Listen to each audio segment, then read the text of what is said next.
بسم اللہ الرحمن الرحیم۔ السلام علیکم ورحمۃ اللہ وبرکاتہ۔ رسول اللہ صلی اللہ علیہ وآلہ وسلم نے ارشاد فرمایا، جو بعد نماز جمعہ 7 بار قل هو اللہ احد، قل اعوذ برب الفلق، قل اعوذ برب الناس، سورہ اخلاص، سورہ فلق، سورہ ناس پڑھے گا، اللہ پاک اس کے عوض اسے دوسرے جمعے تک برائی سے بچائے گا۔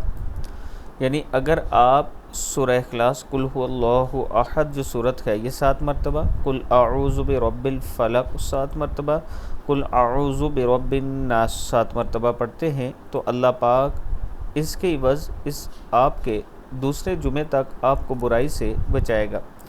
اللہ تعالیٰ کے حضور ہر ٹائم دعا کیا کریں کہ اللہ تعالیٰ ہم سب کو برائی سے محفوظ رکھے، اچھائی کرنے کی توفیق دے۔ اللہ تعالیٰ ہمارے جتنے بزرگ فوت ہوئے ہیں آج تک ان سب کو جنت الفردوس میں اعلیٰ جگہ عطا فرمائے۔ جتنے بزرگ فوت ہو چکے ہیں ان کے لیے صدقہ جاریہ ضرور کیا کریں۔